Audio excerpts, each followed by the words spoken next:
Oke, Assalamualaikum warahmatullahi wabarakatuh. Pada kesempatan kali ini, Pak Guru akan menjelaskan pada kalian tentang pencernaan manusia ya. Kemarin kita sudah belajar tentang pernafasan manusia. Nah, pada saat ini kita akan belajar tentang pencernaan manusia. Mohon maaf Pak Guru, baru mengirimkannya agak siang karena materi harus disusun dulu. Oke, lanjut. Pencernaan pada manusia itu ada 5 organ yang utama. Pertama, seperti yang kita ketahui, yang pertama mulut. Semua makanan pasti masuk ke mulut dulu, ya kan? Sebelum Pak Guru jelaskan apa saja organ pencernaan manusia, Pak Guru ingin jelaskan kepada kalian. Pencernaan itu apa sih? Pencernaan itu adalah proses penyerapan energi atau zat-zat energi dari makanan yang dibutuhkan oleh tubuh manusia. Jadi seperti ini. Kalau seperti yang kita ketahui, mobil itu kan membutuhkan bensin ya kan, supaya mobilnya jalan.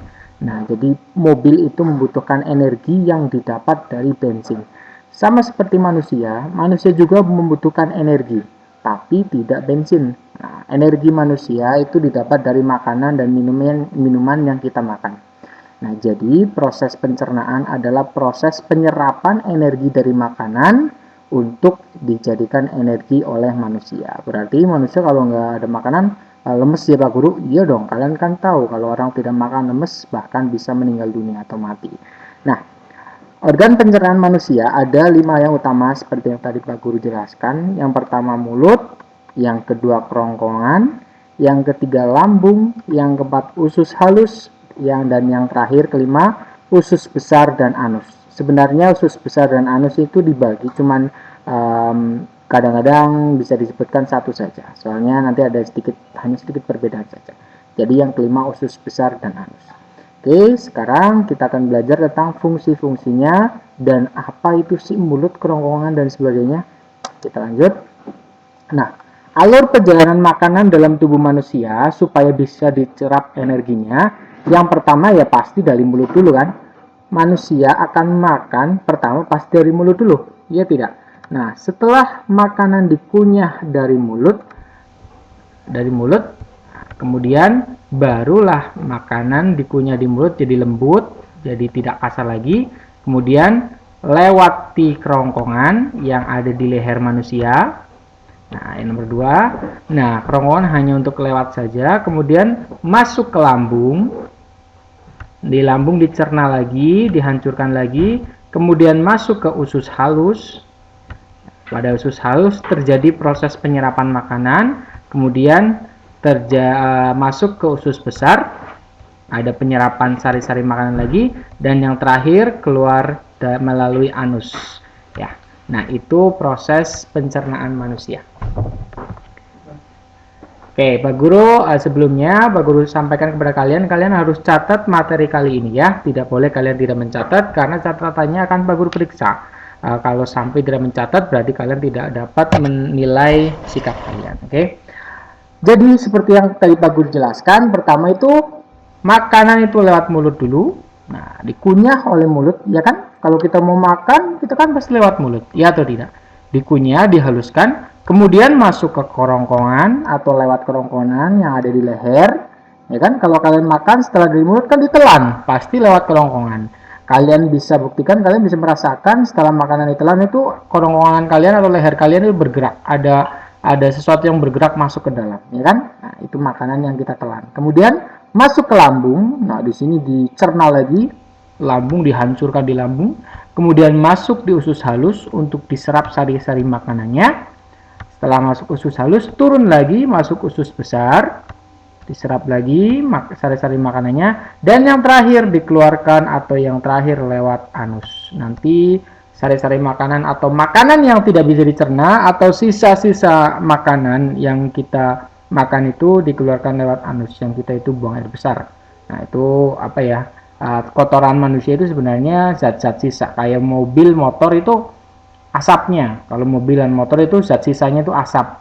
Anusnya itu knalpot. Nah, kalau manusia zat sisanya itu kotoran manusia. Anusnya itu ya anus, kalian tahu sendiri kan. Oke, lanjut.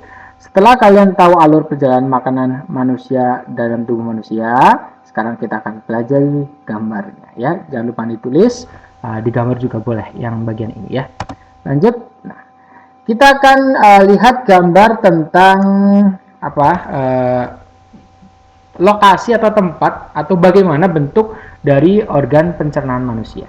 Yang sebagaimana kita ketahui ini mulut ya. Nah, kalian bisa lihat mulut di sini untuk mencerna dengan cara dikunyah oleh gigi-gigi. Kemudian setelah dikunyah kita makanannya itu ditelan lewat kerongkongan. Nah ini yang di leher itu namanya kerongkongan. Kemudian makanan ditelan lewat kerongkongan masuk ke dalam lambung. Nah ini lambung. Ya kan? Lambung. Berarti ini nomor 1 ya. Nomor 1 mulut, nomor 2 kerongkongan, nomor 3 lambung. Kemudian dari lambung makanan yang sudah dicerna di lambung turun lagi, turun ke usus halus. Ini usus halus yang banyak sekali ini, atau nomor 4 ya. Setelah masuk ke usus halus, muter-muter di sini karena usus halus itu panjang, masuk ke dalam usus besar. Ini yang kelima. Nah, setelah masuk usus besar, kemudian baru dikeluarkan lewat anus. Ini yang nomor 6. Nah, yang terakhir ya. Jadi pertama, makanan itu dari mulut lewat kerongkongan, masuk ke kerongkongan, terus masuk ke lambung, kemudian masuk ke usus halus yang kecil-kecil ini, kemudian masuk ke usus besar yang warnanya hijau ini, dan akhirnya dikeluarkan lewat anus ya. Nah, tapi untuk lebih jelasnya sekarang Pak Guru akan jelaskan tentang fungsi-fungsinya. Silakan kalian tulis di pause ya kalau mau nulis. Lanjut. Nah, sekarang kita akan melihat video tentang proses pencernaan manusia. Kalian lihat dengan seksama videonya ya. Perkenalkan, nama saya Febri Ade Bunga Laili. Di sini saya akan menjelaskan tentang sistem pencernaan pada manusia. Sebelumnya, like and subscribe terlebih dahulu. Oke, langsung saja sistem pencernaan pada manusia. Apakah yang dimaksud dengan sistem pencernaan makanan? Sistem pencernaan makanan adalah suatu proses mengubah makanan dari ukuran yang besar menjadi ukuran yang lebih kecil dan halus. Sistem pencernaan makanan juga dapat diartikan suatu proses memecah molekul makanan yang kompleks. Oke, sambil Pak Guru jelaskan ya proses menelan ini ya. Pertama dari mulut, kemudian setelah mengubah makanan dari matikan saja suaranya, ulangi. Pertama, makanan itu masuk dari mulut, dikunyah dulu, dicerna oleh mulut, dikunyah oleh mulut, dihancurkan. Nah, kemudian makanan masuk ke dalam tenggorokan manusia, ini yang seperti selang ini tenggorokan. Kemudian setelah masuk ke tenggorokan, masuk ke dalam lambung. Nah, ini lambung yang bentuknya kayak kantung besar. Nah, ini lambung, dihancurkan. Kemudian makanan masuk ke usus halus. Ini usus halus yang kecil-kecil. Iya. Masuk ke usus halus. Nah, ini masuk ke usus halus. Kemudian masuk ke usus besar. Ada videonya nggak ya? Videonya masuk ke usus halus. Oke, dan sebagainya ya. Nah, setelah kita melihat video tentang proses pencernaan manusia dari mulut sampai ke anus, kita akan belajar tentang fungsi dan organ-organ pencernaan manusia ya. Nah, langsung saja kita pelajari. Jadi organ-organ manusia atau alat-alat pencernaan manusia itu pasti berfungsi dong, memiliki fungsi dong. Nah, fungsinya apa saja? Perhatikan. Yang pertama mulut. Mulut, ya kita tahu lah ya, mulut kita yang bisa ngomong juga. Nah, kalau makan kan lewat mulut, ya nggak mungkin lewat hidung atau apalagi lewat telinga, ya kan? Nah, mulut adalah pintu gerbang dari sistem pencernaan makanan karena menjadi pintu utama ketika makanan masuk. Pintu gerbang makanan. Mulut berfungsi untuk mengunyah makanan menjadi lebih halus agar lebih mudah ditelan. Iya, berfungsinya itu mengunyah makanan. Jadi Mulut itu adalah alat pencernaan secara mekanis, karena menghaluskan makanan yang kasar. Kalian misalnya makan kerupuk itu kan kasar, coba langsung kalian telan, pasti di leher susah ditelannya kan. Oleh karena itu tugas mulut adalah menghaluskan makanan agar mudah ditelan. Makanan melalui mulut akan mengalami proses pencernaan secara kimia dan mekanis. Apa itu proses pencernaan secara kimia dan mekanis? Bagus jelaskan ya, kalian jangan lupa tulis. Pencernaan secara kimia adalah pencernaan dengan tambahan zat-zat. Maksudnya gini, kalau ada kerupuk ditetesi air, kan kerupuknya akan mengkirut atau hancur ya kan? Nah itu berarti kerupuknya ditetes air, itu berarti pencernaan secara kimia atau penghancuran secara kimia. Dan kalau secara mekanik itu yang tanpa zat. Misalnya kalian ada kerupuk dihantam-hantamkan pakai batu, kerupuknya hancur atau tidak? Hancur kan? Nah batu itu kan bukan cairan ya kan? Jadi tapi kan kerupuknya hancur. Nah, makanya itu adalah proses pencernaan melalui mekanik. Nah, mulut proses pencernaan secara mekanik terjadi karena apa? Karena gigi-gigi kita itu mengunyah makanan supaya lebih lembut. Nah, secara kimianya air liur yang ada di mulut ini kan keluar, ya kan? Membuat makanannya jadi hancur. Iya atau tidak? Iya dong. Kemudian organ yang membantu proses pencernaan dalam mulut seperti lidah, sudah tentu, gigi dan kelenjar air liur. Nah, jadi air liur itu penting sekali, air liur untuk mulut. Kalau tidak ada air liur, mungkin mulut akan susah menelan karena mulut akan kering, ya. Nah, lanjut. Setelah mulut ada kerongkongan. Nah, kerongkongan itu bentuknya yang panjang dari mulut sampai ke lambung ini. Salurannya seperti selang di leher kita. Kalau kita menelan, kita bisa merasakan ada gerakan. Nah, itu kerongkongan. Setelah makanan melalui mulut dan ditelan, makanan akan melalui tenggorokan atau faring. Ini di sini faringnya kan? Dan kerongkongan atau esofagus ini. Oke. Kerongkongan berperan dalam mengantarkan makanan yang sudah ditelan untuk melalui proses selanjutnya dalam lambung. Gerakan kerongkongan yang berkontraksi untuk mendorong makanan ke lambung disebut gerak peristaltik. Nah, jadi kayak gini. Setelah makanan dikunyah, kan ditelan. Kalian pernah nggak rasakan ada kalau kita menelan sesuatu ada yang gerak di leher kita? Nah, gerakan itu adalah gerakan mendorong makanan supaya jatuh ke bawah. Kalau makanannya itu tidak ditelan, itu nggak akan masuk ke bawah. Nah, gerakan mendorong makanan itu disebut gerak peristaltik. Nah, tadi di video ditunjukkan bahwa makanan itu didorong oleh kayak gerakan di dalam kerongkongan. Nah, gerakan itu disebut gerak peristaltik. Oke. Jadi kerongkongan adalah fungsinya menyalurkan makanan dari mulut ke lambung. Ya, gerakan yang ada di kerongkongan namanya gerakan peristaltik, gerakan yang mendorong makanan masuk ke lambung atau gerakan mendorong. Lanjut, setelah kerongkongan, makanan turun ke lambung. Nah, ini penting sekali. Lambung mempunyai bentuk seperti kantung. Kalian sering lihat kan? Nah, ini lambung. Kalau dari mulut turun lewat kerongkongan, kemudian masuk ke lambung, kayak kantung. Lambung mempunyai bentuk seperti kantong yang menggelembung dan berada pada bagian kiri perut, di sebelah kiri ya. Lambung mempunyai 3 fungsi utama, yaitu 1. Tempat menyimpan makanan sementara sebelum disalurkan ke organ selanjutnya. Jadi makanan setelah masuk ke lambung itu agak lama di sini, dihancurkan di sini secara kimiawi. Kemudian memecah dan mengaduk makanan dengan mekanisme gerak peristaltik. Jadi di sini juga dihancurkan lagi. Kemudian yang ketiga, mencerna dan menghancurkan makanan dengan bantuan enzim dalam lambung.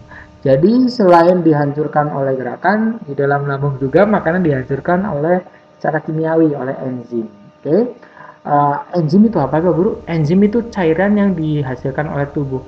Sama seperti kayak gini. Kalau manusia itu ingin menghancurkan kerupuk, tadi kan butuh air. Nah, enzim juga seperti itu. Jadi enzim itu kan makanan yang dimakan manusia kan bukan cuma kerupuk yang gampang hancur. Misalnya kita makan kacang yang keras. Nah, ini hancurnya oleh apa? Oleh enzim itu. Enzim itu zat keras yang bisa menghancurkan apapun. Nah, sekarang Pak Guru jelaskan, pada lambung makanan dicerna dengan beberapa enzim, yaitu enzim pertama, enzim pepsin, yang bertugas memecah protein dalam makanan menjadi asam amino.